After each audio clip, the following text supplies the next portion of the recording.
Freddie Mercury, de son vrai nom Farrokh Bulsara, est né le 5 septembre 1946 sur l'île de Zanzibar, alors un protectorat britannique, aujourd'hui partie de la Tanzanie. Il est issu d'une famille parsie originaire d'Inde. Ses parents, Bomi et Ger Bulsara, étaient profondément attachés à leur culture zoroastrienne. Très jeune, Farrokh est envoyé en Inde pour poursuivre ses études à St Peter's School, près de Bombay, où il se révèle déjà très doué pour la musique. Il y apprend le piano, forme un groupe scolaire appelé The Hectic, et reçoit le surnom de Freddie, qu'il adoptera définitivement. Chapitre 2, l'arrivée en Angleterre et la naissance d'un groupe en 1964. La révolution à Zanzibar pousse la famille Bulsara à émigrer au Royaume-Uni. Freddie a 17 ans. Il s'installe à Feltham, dans la banlieue de Londres, et intègre plus tard l'Ealing College, où il étudie le graphisme. C'est là qu'il affine son style, son goût du théâtre, et qu'il fait des rencontres déterminantes dans sa vie artistique. Au début des années 70, il rejoint un groupe nommé Smee, composé de Brian May et Roger Taylor. Quand leur chanteur quitte le groupe, Freddie prend sa place. Ensemble, ils forment Queen en 1970. Le bassiste John Deacon rejoint le trio en 1971. C'est aussi à ce moment que Farrokh Bulsara devient Freddie Mercury, un nom de scène qu'il choisit en référence au dieu romain Mercure, messager des dieux. Il modifie aussi radicalement l'image du groupe, costume extravagant, performance théâtrale. Queen est né pour être différent.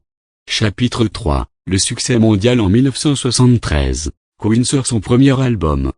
Mais c'est avec Queen 2, Heart Attack et surtout Anitas Opera que le groupe explose, notamment grâce au tube planétaire Bohemian Rhapsody, écrit par Freddie.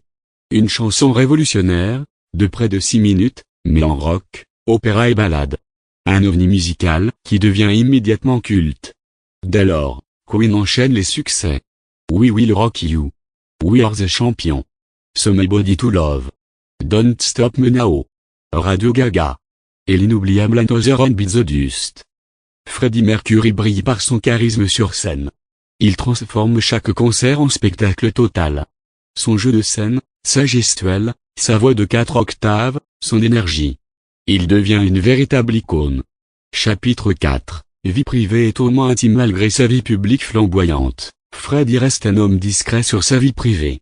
Dans les années 70, il entretient une longue relation avec Mary Austin, qu'il considérera toujours comme l'amour de sa vie. Plus tard, il assumera sa bisexualité, puis son homosexualité, bien que toujours avec pudeur dans une époque encore peu tolérante. Il reste entouré d'un cercle d'amis proches et mène une vie entre excès, fêtes, mais aussi solitude et recherche d'authenticité. Sa maison, Garden Lodge, à Londres, devient son refuge. Chapitre 5, le combat contre la maladie. À la fin des années 80, des rumeurs commencent à circuler sur l'état de santé de Freddie. Il reste silencieux, mais continue à enregistrer et à se produire. En 1985, il offre au monde une performance magistrale au Live Aid, devant plus de 70 000 personnes à Wembley et des millions de téléspectateurs. Ce concert est souvent considéré comme l'une des meilleures performances live de l'histoire du rock.